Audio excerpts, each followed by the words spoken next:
Facebook ID বা পেজের watch টাইমটা কতটুকু পূর্ণ করেছেন সেটা কিভাবে আপনারা চেক করবেন এই ভিডিওতে আমি আপনাদের সাথে প্র্যাকটিক্যালি দেখাবো।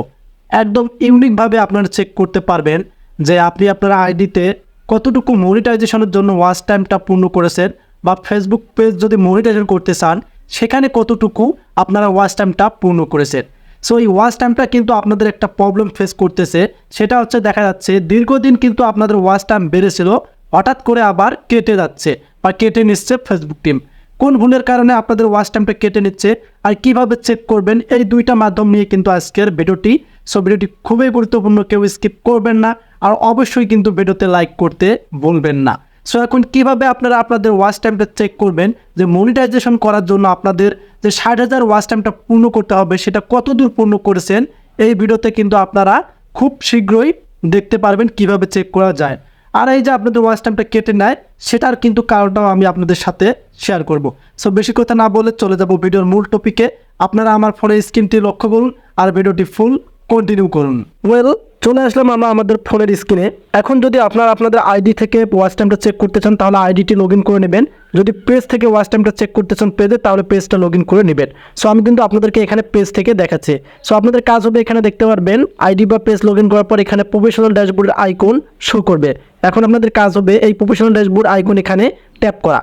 এখানে ট্যাপ করলে কিন্তু আপনারা এখানে দেখতে পারবেন এটা কিন্তু একটা নতুন পেজ, শুধু এখানে 10টা ফলোয়ার্স রয়েছে এবং এখানে আপনারা ইমপ্রেশন রেস সবগুলো দেখতে পারতেছেন। এখন বিষয়টা হচ্ছে আমরা চেক করে নেব আমাদের ওয়াচ টাইমটা আমরা কতটুকু পূর্ণ করেছি ফেসবুক মনিটাইজেশনের জন্য। সো এখানে একটা অপশন দেখতে পারবেন এখানে, সেটা হচ্ছে মনিটাইজেশন। আশা করি সকলেই এটা পেয়ে গেছেন আপনার আইডি বা পেজে। এখন আপনারা এখানে আবার ক্লিক করবেন। এখানে ক্লিক করলে আমরা মনিটাইজেশনের আবার টুলসগুলো দেখতে পারবো, মানে সব নতুন টুলস। এগুলো কিন্তু পেজের মধ্যেও পাবেন আপনারা, আবার ফেসবুক আইডিতেও পেয়ে যাবেন। একদম নিচে আসার পর এখানে দেখতে পারবেন আপনারা ইনস্টিমেটস। এখন আপনাদের কাজ হবে এখানে ক্লিক করা। রাইট নাও এখানে ক্লিক করার পরে একদম নিচে চলে আসবেন। এখানে এসে আমরা দেখতে পারবো আমাদের ওয়াচ টাইম, ফলোয়ার্স আমরা কতটুকু পূর্ণ করেছি। সো এটা নতুন পেজ, এখানে শুধু রয়েছে 10টি ফলোয়ার্স এবং এখানে দেখতে পারবেন যেটা আমরা ওয়াচ টাইম পূর্ণ করেছি সেটা হচ্ছে 460 এবং এখানে দেখতে পারবেন 2টা ভিডিওস রয়েছে। সো এখন বিষয়টা হচ্ছে আপনারা তো দেখলেন কীভাবে ওয়াচ টাইমটা চেক করা যায়। আমি যদি আবার ব্যাক করি, আবার ইনস্টিমেটসে যদি আমি ক্লিক করি, এখানে ক্লিক করলে আমরা দেখতে পারবো আমরা মনিটাইজেশনের জন্য কতটুকু পূর্ণ করেছি। সো যাদের এই প্রশ্নটি ছিল, অনেকেই আমাকে কমেন্ট করছিলেন, মেসেজ করছিলেন, ভাই ওয়াচ টাইমটা কীভাবে চেক করবো, তাদের জন্য কিন্তু আমি দেখালাম যে ওয়াচ টাইমটা কীভাবে চেক করবেন।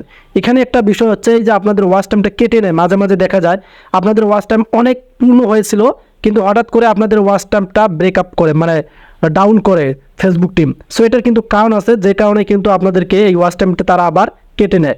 এখন একটা বিষয় হচ্ছে, আপনি যদি এই যে এখানে শুধু 2টা ভিডিও দেখতে পারতেছেন, এখানে কিন্তু ক্রাইটেরিয়া 3টা রয়েছে, তার মধ্যে কিন্তু আপনাদেরকে সবগুলো কমপ্লিট করতে হবে। এই 3টা ক্রাইটেরিয়া কমপ্লিট না করলে কিন্তু আপনারা মনিটাইজেশন অ্যাপ্লাই করতে পারবেন না বা মনিটাইজেশন পাবেনও না। সো আমরা চেক করে নিলাম আমরা কীভাবে ওয়াচ টাইমটা চেক করবো, প্রতিদিন এভাবে চেক করতে পারবেন। সো আমি ভিডিওতে আপনাদেরকে আরেকটা কথা বলছি, সেটা হচ্ছে ওয়াচ টাইম কেটে নেয় কেন। আমার থাম্বনেলে উল্লেখ করা আছে যে ওয়াচ টাইম কেটে নেয় কেন। সো এটার ভুল আছে। সো এটার জন্য আপনাদের যে কাজটি করতে হবে, আপনারা যে ভুলগুলো করে থাকেন, আপনারা এলোপাতারি ভিডিও আপলোড করে থাকেন। এলোপাতারি হচ্ছে আজকে আপনি ফানি ভিডিও আপলোড করেন, কালকে আপনি মিউজিক, কালকে আপনি ইসলামিক, এই যে ভিডিওগুলো আপলোড করেন যে কোনো একটা ক্যাটাগরি আপনাদেরকে সিলেক্ট করে নিতে হবে। আপনি যদি ফানি আপলোড করেন ফানি, আপনি যদি রিলসের শর্ট ভিডিও আপলোড করেন রিলস, এই যে ওয়াচ টাইম গেলে কিন্তু তারা কাউন্ট করে, কিন্তু তাদের কিন্তু প্রফেশনালভাবে কাউন্ট হয়। আপনারা এলোপাতারি ভিডিও আপলোড করবেন না, যে কোনো একটা ক্যাটাগরি নিয়ে ভিডিও আপলোড করবেন, দেখবেন আপনাদের ওয়াচ টাইম কমে যাবে না, দিন দিন বাড়বে। সো এখন আপনি জানেন যে আপনি কোন ক্যাটাগরি নিয়ে ভিডিও আপলোড করতেছেন, আশা করি ক্লিয়ার করে বোঝাতে পারছি। সো আপনারা যে কোনো একটা ক্যাটাগরি সিলেক্ট করবেন, সেই ক্যাটাগরি ভিডিও আপলোড করবেন মনিটাইজেশন পাওয়ার আগ পর্যন্ত। যখন মনিটাইজেশন পাবেন তখন আপনাদের ওয়াচ টাইম কিছুই হবে না, কারণ তখন তো আপনার আর্নিং আসবে। সো মনিটাইজেশন আগে আপনারা যে কোনো একটি ক্যাটাগরি সিলেক্ট করে নেবেন, একটা ক্যাটাগরি ভিডিও আপলোড করবেন, দেখবেন আপনাদের আর ওয়াচ টাইম কেটে নেবে না। আশা করি ক্লিয়ার করে বোঝাতে পারছি। আর যারা প্রবলেমে ছিলেন কীভাবে ওয়াচ টাইম চেক করতে হয় তাদেরকেও দেখালাম। এভাবে আপনারা আসে ইনস্টিমেটসে ক্লিক করলে আপনারা ইন্টারফেস দেখতে পারবেন কতটুকু আপনারা পূর্ণ করেছেন। সো ভিডিওটি ছিল এ পর্যন্ত, আপডেটটি ছিল এ পর্যন্ত। আপনাদের কাছে কেমন লাগলো, যদি ভিডিওটি একটু আপনারা হেল্পফুল হয়ে থাকেন আর যদি বুঝতে না পারেন অবশ্যই আমাকে কমেন্ট করে জানাবেন। দেখা হবে নতুন কোনো ভিডিওতে, সে পর্যন্ত ভালো থাকবেন, সুস্থ থাকবেন। আল্লাহ হাফেজ।